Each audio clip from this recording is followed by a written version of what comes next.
पटाख 30 second में हर खबर आप तक। डाउनलोड कीजिए तक ऐप, लिंक डिस्क्रिप्शन में।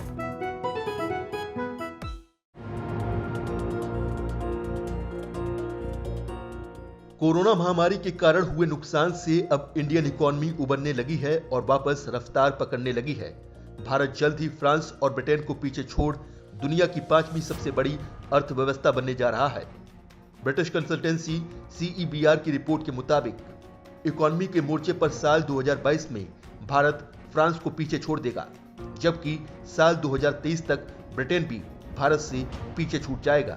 हालांकि ओमिक्रॉन की वजह से दुनिया के ऊपर आर्थिक मंदी का भी खतरा मंडरा रहा है। कोरोना महामारी की जद में आने से पहले भारत ने फ्रांस और ब्रिटेन को पीछे छोड़ दिया था। हालांकि बाद में महामारी के चलते इंडियन इकोनॉमी की ग्रोथ पर न सिर्फ ब्रेक लगा, बल्कि GDP ग्रोथ रेट 0 से नीचे चली गई। इससे भारत ने टॉप 5 इकोनॉमी में से एक होने का खिताब खो दिया।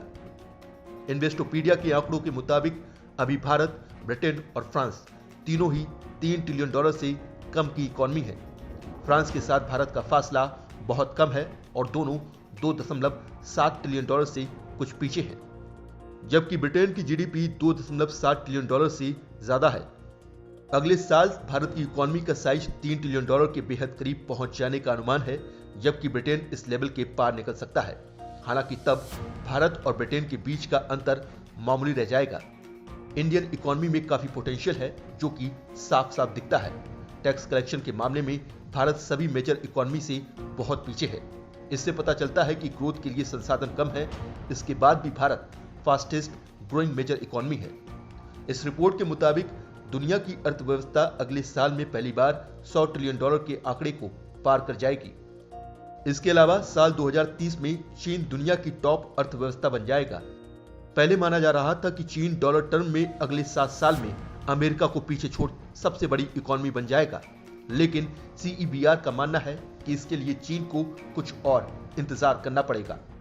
रिपोर्ट में महंगाई को लेकर चिंता जाहिर की गई है और इसके चलते वैश्विक आर्थिक मंदी की आशंका व्यक्त की गई। अगर महंगाई को काबू नहीं किया गया तो साल 2023 या 2024 में दुनिया आर्थिक मंदी की चपेट में आ सकती है। एक्सपर्ट्स का कहना है कि मंदी की आशंका को लेकर महंगाई को हल्के में नहीं लिया जाना चाहिए। अभी लगभग सारे देश महामारी के ब्रेक के बाद ग्रोथ तेज करने पर फोकस कर रहे हैं। इससे महंगाई कंट्रोल करने पर ध्यान कम हो रहा है। काबू से बाहर महंगाई लंबे समय में ग्रोथ के फायदे को बेअसर कर देती है। RBI भी इस बात को बखूबी समझ रहा है।